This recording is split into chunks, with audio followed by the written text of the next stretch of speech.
मैंने GST portal open किया है। सबसे पहला चेंज होने वाला है जीएसटी पोर्टल पर आकर जो आपको ये रजिस्ट्रेशन की ऑप्शन दिखती है ना, इस रजिस्ट्रेशन के अंदर बहुत बड़ा चेंज किया जा रहा है। अब आपको जीएसटी रजिस्ट्रेशन मिलेगा विद इन 3 डेज। एक न्यू स्कीम लॉन्च करी जा रही है 1 नवंबर 25 से। जैसे ही आप जीएसटी रजिस्ट्रेशन अप्लाई कर देंगे, आधार ऑथेंटिकेशन कर देंगे, विद इन 3 डेज अगर आप लो रिस्क बिजनेस कैटेगरी में आते हैं आपको रजिस्ट्रेशन दे दिया जाएगा। इसकी एक कंडीशन है, एलिजिबल होने के लिए इसकी एक कंडीशन है, उसे समझ लीजिए। ये है अगर आपकी output tax liability on supplies to register person, यानी आपकी B2B की जो आउटपुट टैक्स लाइबिलिटी है वो 2.5 लाख पर मंथ से एक्सीड नहीं करनी चाहिए इंक्लूडिंग टैक्सेस। तो आपके लिए ये जीएसटी रजिस्ट्रेशन स्कीम अवेलेबल कराई जा रही है 1 नवंबर 25 से। आपको with in 3 days GST registration दिया जाएगा। अभी ये चेंज इफेक्टिव हो रहा है 1 नवंबर से, पर पोर्टल पर कैसे ये इफेक्टिव होगा वो अभी देखना है। पोर्टल पर अभी कोई एडवाइजरी नहीं आई है, जल्दी ही आ जाएगी। तो इससे कितने पर्सन्स को बेनिफिट मिलेगा? 96% new GST applicants are expected to benefit with this scheme. तो ये नई जीएसटी रजिस्ट्रेशन स्कीम लाई जा रही है और इससे ऑप्ट इन करना और ऑप्ट आउट करना भी वॉलंटरी है, मर्जी है पर्सन की। अगर वो स्कीम में जाना चाहे तो 3 डेज में रजिस्ट्रेशन आ जाएगा, अदरवाइज जैसे नॉर्मल प्रोसेस है वही एक्टिव रहेगी। नेक्स्ट चेंज है जीएसटी के रिफंड्स में। रिफंड जब आप अप्लाई करते हैं तो वो 2 केसेस में कर सकते हैं, जीरो रेटेड सप्लाईज के केस में और इन्वर्टेड ड्यूटी स्ट्रक्चर के केस में। जीरो रेटेड सप्लाईज के लिए अभी तक एक प्रोविजन था कि आपको 90% प्रोविजनल रिफंड दे दिया जाएगा ताकि आपकी जो वर्किंग कैपिटल है वो आपको जल्दी मिल जाए, जिससे आपका बिजनेस हार्म ना हो। पर ये नहीं मिलता था, ऑफिसर्स देते ही नहीं थे प्रोविजनल रिफंड।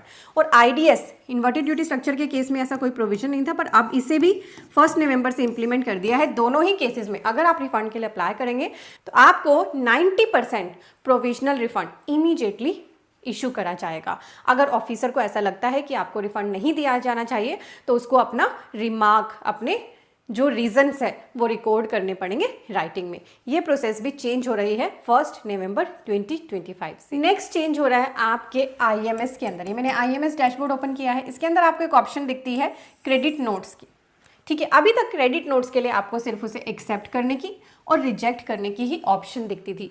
आप क्रेडिट नोट को पेंडिंग नहीं कर सकते थे, पर नवंबर 25 से आपको क्रेडिट नोट्स के लिए पेंडिंग की ऑप्शन भी मिल जाएगी, पर इसकी टाइम लिमिट रहेगी। अगर आप मंथली फाइलर्स हैं तो 1 महीने के लिए आप पेंडिंग कर पाएंगे, अगर आप क्वार्टरली फाइलर्स हैं तो क्वार्टर एंड होने तक।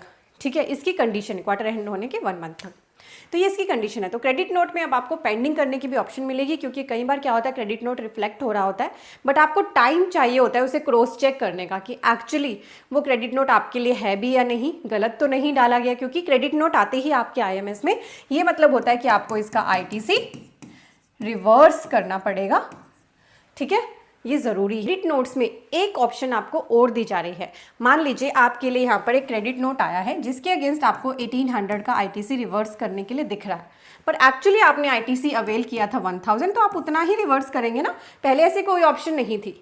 ठीक है, अब ऐसी ऑप्शन है कि आप अगर क्रेडिट नोट के अमाउंट से कम आपका रिवर्सल है तो वो प्रोपोर्शनेट अमाउंट भी आप दिखा सकते हैं अगेंस्ट रिवर्सल।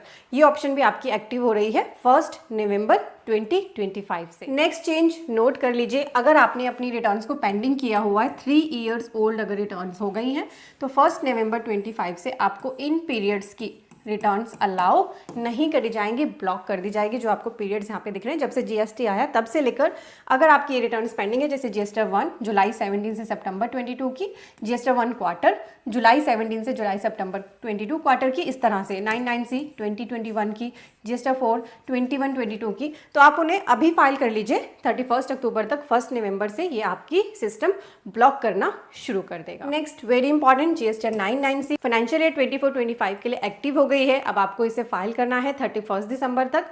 और इसके लिए एक चीज़ आपको बताना चाहूँगी, फाइनेंशियल ईयर 24-25 की अगर आपकी कोई भी मिस्टेक है, चाहे वो आईटीसी की है या फिर जीएसटी 1 से रिलेटेड कोई मिस्टेक है, तो आप उसको 30 नवंबर तक करेक्ट कर सकते हैं। यानी मंथली अगर आप फाइलर हैं तो आप जो अक्टूबर की रिटर्न नवंबर में फाइल करेंगे ना 3B 20 नवंबर तक, तब तक इस गलती को ठीक कर लेना। इसके बाद आप आईटीसी अवेल नहीं कर पाएंगे। ये पॉइंट सबसे ज़्यादा इंपॉर्टेंट है, क्योंकि अगर आपने इस डेट को मिस कर दिया तो आपका लाखों करोड़ों का नुकसान हो सकता है। अगर आपने रिकन्सिलेशन नहीं किए, रिकन्सिलेशन के बिना इस बार की जीएसटी रिटर्न भर दी और क्रेडिट लेना रह गया 24-25 का, तो आप आगे अवेल नहीं कर पाएंगे। ये थे जीएसटी के चेंजेस। अब कुछ डेडलाइंस के आपके साथ बात कर रही हूँ। अभी मैं ये वीडियो बना रही हूँ 26 अक्टूबर को, तो अक्टूबर भी अभी आपके लिए पेंडिंग है काम करने के लिए। अक्टूबर में आपके ऑडिट रिपोर्ट्स सबमिट होने हैं, आईटीआर फाइल होने हैं कंपनी की, और जिनके लिए टैक्स ऑडिट एप्लीकेबल है उनकी ITR, and TDS return Q2 की वो भी पेंडिंग है। DIR 3 KYC की डेट भी एक्सटेंड हो गई थी 31 अक्टूबर तक, तो 31 अक्टूबर पे अपने ये सारे काम जरूर निपटा लें। ट्रांसफर प्राइसिंग के केस में ड्यू डेट है 30 नवंबर। 15 दिसंबर तक आगे आपको एडवांस टैक्स भी भरना है, और 31 दिसंबर पे आपकी ROC की फाइलिंग चली गई है, इनकी डेट एक्सटेंड हो गई थी। जीएसटी से रिलेटेड जो मैंने आपके साथ अपडेट शेयर की हैं, उसमें से जीएसटी रजिस्ट्रेशन के जो अपडेट है उसके लिए अभी जीएसटी पोर्टल पर कोई ना कोई एडवाइजरी आपको जरूर मिले।